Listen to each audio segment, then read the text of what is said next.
పేదవాడి పక్షాన నిలబడతాం, ప్రజా గొంతుకై నినదిస్తాం. వాయిస్ ఆఫ్ వాయిస్లెస్, తెలుగువారి మనస్సాక్షి సాక్షి టీవీ. సాక్షి టీవీ ప్రసారాల కోసం మీ స్థానిక కేబుల్ ఆపరేటర్ను వెంటనే సంప్రదించండి. 6 నెలలు స్నేహం చేస్తే వారు వీరవుతారు అనే సామెత పవన్ కళ్యాణ్కు బాగా వంటబట్టింది.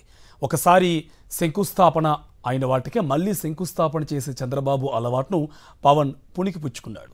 మార్కాపురంలో ఇదివరకే ప్రారంభమయ్యి జరుగుతున్న పనులకు మళ్లీ శంకుస్థాపన చేశారు డిప్యూటీ సీఎం. ఇదెక్కడి చోద్యమంటూ పవన్ తీరు చూసి నవ్వుకుంటున్నారు ప్రకాశం జిల్లా వాసులు.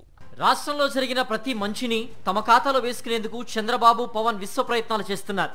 అందుకు నిదర్శనమే మార్కాపురంలో పవన్ శంకుస్థాపన కార్యక్రమం. ఉమ్మడి ప్రకాశం జిల్లాలోని 7 నియోజకవర్గాలతో పాటుగా నెల్లూరు జిల్లాలోని ఎస్ఆర్పురం మండలం ప్రజల దాహార్తి తీర్చేందుకు వైఎస్ఆర్సీపీ ప్రభుత్వం 1290 కోట్లతో ప్రణాళిక రూపొందించింది. దీనికి ఆర్థిక శాఖతో పాటుగా జ్యుడిషియల్ శాఖ ఆమోదం తెలిపింది. 2050 నాటికి జిల్లాలో పెరిగే జనాభాకి సరిపడా మంచినీరు అందించే విధంగా ప్రణాళిక రూపొందించారు. వెలిగొండ ప్రాజెక్టులోని భాగమైన గొట్టిపడియ డ్యాం నుండి 1.35 టీఎంసీల నీటిని జిల్లాలోని 7 నియోజకవర్గాలతో పాటు నెల్లూరు జిల్లా సీతారాంపురంకు పైప్ లైన్ ద్వారా నీటిని సరఫరా చేసేలా రూపకల్పన చేశారు. 2023 ఏప్రిల్ 12న మార్కాపురం పర్యటనలకు వచ్చిన అప్పటి ముఖ్యమంత్రి జగన్మోహన్ రెడ్డి పనులకు శంకుస్థాపన చేశారు. 70 కోట్లతో శరవేగంగా పంప్ హౌస్ నిర్మాణాన్ని 90% పూర్తి చేశారు. ఇంతలో ఎన్నికలు రావడంతో ఈ పనులకు బ్రేక్ పడింది. అనంతరం అధికారంలోకి వచ్చిన కూటమి ప్రభుత్వం నిర్మాణ పనుల్ని గాలికి వదిలేసింది.